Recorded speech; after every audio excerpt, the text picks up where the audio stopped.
Hey guys, welcome back to another Genshin Impact video, and today I present you the sequel to my beginner's guide, the complete advanced guide. So the game has been out for well over a month, and I think by now the average player has hit around adventure rank 25 or higher, so now's a good time to get you acquainted with the important details to know about from this point onward. Just like the beginner's guide, this one will also be covering the general aspects of each part of the mid to late game, while more specific and detailed versions may be released in separate videos. The point of this one is just to make sure that you're keeping up on this stuff if you haven't been already. Alright, so let's start with arguably the most important part of the advanced guide, and that's to finally get your characters and equipment souped up. Prior to AR20, literally anything you had was fair game. Stats didn't matter all too much because the game was pretty easy at that point. But once your world level starts going up to 3, 4, and then 5, it's necessary to pay more attention to how well you're itemizing your characters and how you're keeping them maintained and upgraded. The first thing you want to cover is character ascension. You had a little taste of it when you reached level 20 on your units, but from then on after level 40 you'll have to acquire materials to continue raising their max levels in increments of 10 all the way to 90.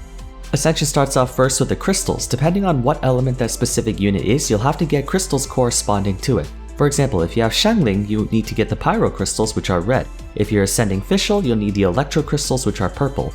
Each crystal primarily drops from their respective elite bosses, along with the boss ascension component. I'll get into those two later in the video.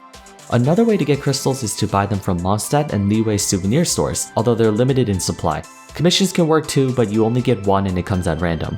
After that, each unit has their own specific two items, a collectible drop and a monster drop. Take a look at Keqing for instance. She uses Core Lapis and Whopperflower Nectars, while someone like Diluc uses Lampgrass and Fatui insignias. Barbara uses Philinema mushrooms and scrolls. It's important to remember which units need what item, as there's only a limited amount of them you can get per day, so you should make sure to collect them even if you don't need them right away. Weapons also require ascension, and they function in the same way as character ascension, starting off first with their specific ascension material. The two domains of forgery that provide you with weapon materials alternate based on the day of the week, with a total of 6 different materials being available. I'll leave links down below in the reference section of my video description so you can see when to farm for the ones you need. And just like character ascension, each weapon requires monster drops. For example, the Black Sword requires leyline branches and droplets, which drop from Abyss Mages and Slimes respectively. Wolf's Gravestone requires chaos pieces and scrolls, which drop from Ruin Hunters and Guards as well as Samatrils. So fortunately there are way more mobs to farm than there are items to collect, so weapon ascension is just slightly easier in that regard, since there's only so much core lapis you can get in a day, but you can probably get way more hilichurls or midachurls and stuff like that. Ascension is crucial for taking on higher level dungeons because I see a lot of people who are even AR40 and still only have level 50 units. And that's probably because they haven't been diligent enough to farming those materials, so if you're still in the 20s, farm them as soon as you can because you need exorbitant amounts of them by AR30, 35, and 40. Talents in Genshin Impact are your character's skills. They have a basic attack talent, their elemental skill talent, elemental burst talent, 2 character passives, and 1 world passive. In the beginner's guide, I didn't talk too much about talents because they don't start being relevant until AR20 and beyond. Each unit's world passive benefits your overall gameplay experience. For example, Sucrose has a chance to give you bonus items when crafting an alchemy, Barbara has a chance to give you bonus dishes when cooking healing items, Keqing can complete expeditions in Liyue faster, and Klee can help you locate character ascension materials in Mondstadt, just to name a few. As for their character passes, they unlock at Ascension Phase 1 and Phase 4, or level 40 and 70. Those talents stay at level 1, but the 3 combat talents can be upgraded starting AR20. Talent level up materials are just like character and weapon ascension materials. Each unit requires a specific book with 6 different publications that can drop from the 2 domains of mastery based on the day of the week. Essentially, they're the same thing as weapon ascension but for character skills, and you're also going to need the unit's respective monster drop, which is the same as what you need for ascending the character. Some players say you should spend resin on weapon materials while others argue you should focus on talent first. I personally do a little bit of both. Let's say I'm working on Diluc and he has a Wolf's Gravestone, just for the sake of argument. Diluc's talents require resistance books, which drop on Tuesday and Friday. The Greatsword requires chains, which drop on Wednesday and Saturday. If I'm focusing on Diluc, I would do talent material farming on Tuesday and weapon material farming on Wednesday, something like that.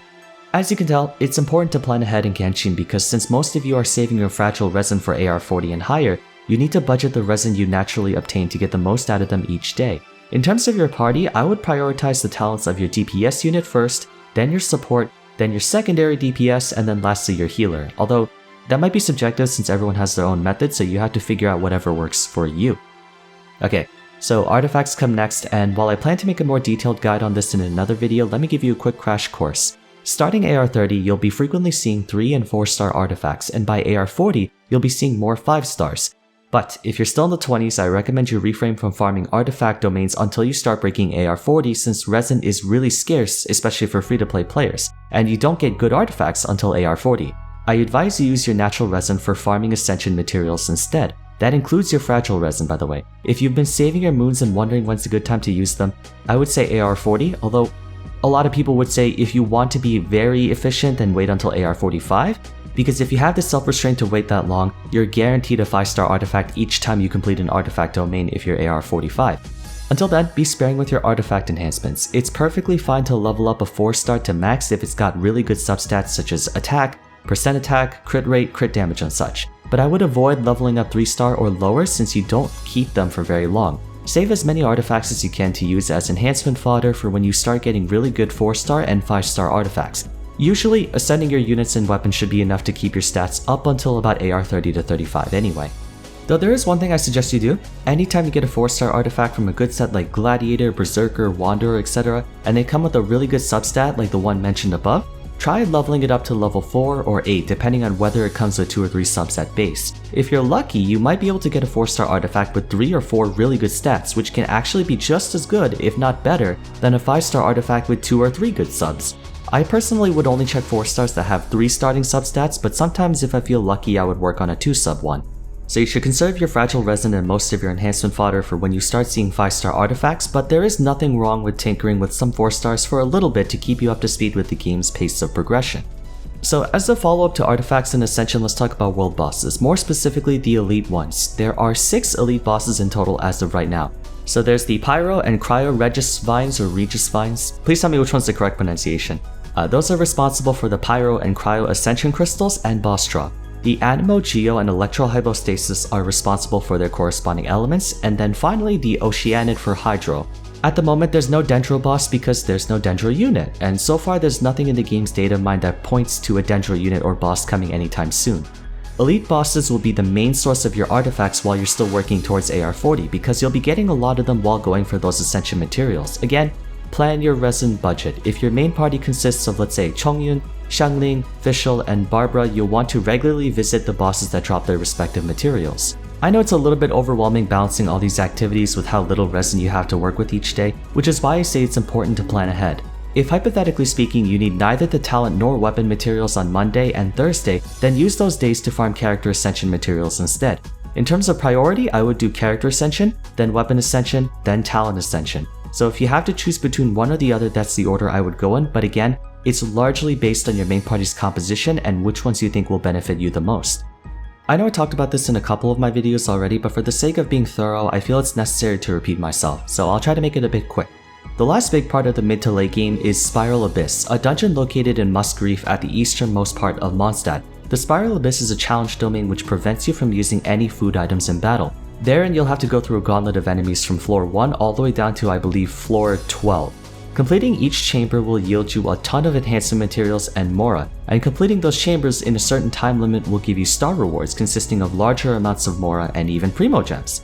However, the dungeon has a huge difficulty spike starting floor 5 and higher, or in this case lower, in that the monster levels skyrocket and you need 2 separate parties, which requires investing in at least 8 characters. So this is going to keep you busy for super long. And for the free-to-play players asking if it's possible to complete the harder floors on Spiral Abyss, it is. I remember watching someone beat Spiral Abyss with a really stacked Razor and Noel, though it probably just took a lot of grinding and maybe a little bit of luck. So while you can start Spiral Abyss as early as AR 20, I would wait until at least AR 30 plus before you really sink your teeth into it, since by AR 20 you haven't gotten any good weapons, artifacts, or units yet unless you just hyper whale in the game.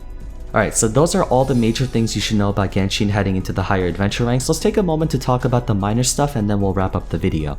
During your playthrough, completing quests and such, you'll have gotten your hands on a bunch of teal and brass keys called Shrine of Depth keys. These unlock those ancient structures with barriers protecting them, each harboring a luxury chest.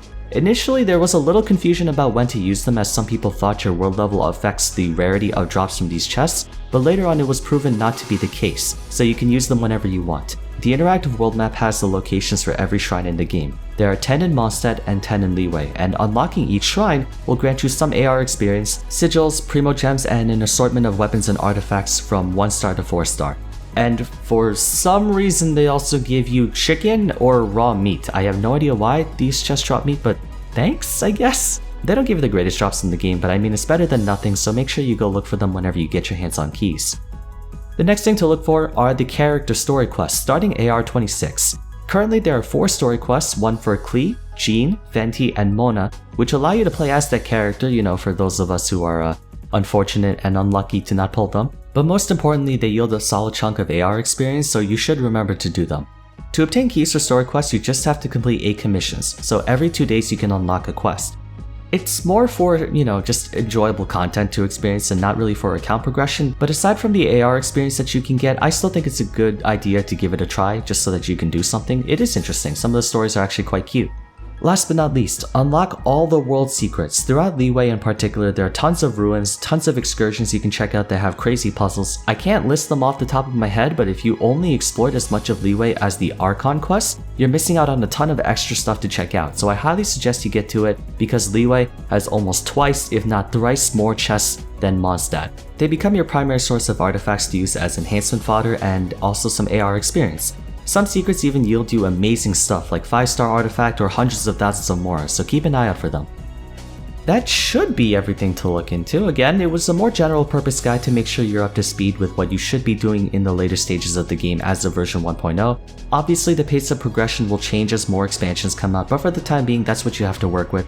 Just like all my other guide videos, I'll have links to sources of information down in the video description that you can check out if you want to study up a little more. If you have any other things you think are important to know about heading into the later parts of the game, please by all means talk about it in the comment section below. The more information players have access to, the better. Guys, if you'd like to support my channel, best way you can do so is leave a like, comment, share this video with your friends, and subscribe for future uploads. Be sure to check out my Discord server if you want to play and chat with other members, and don't forget to follow me on Twitch to catch my live streams, but for now, that's gonna be it. Thank you all so much for watching, and I hope to see you again soon for the next video. Take care.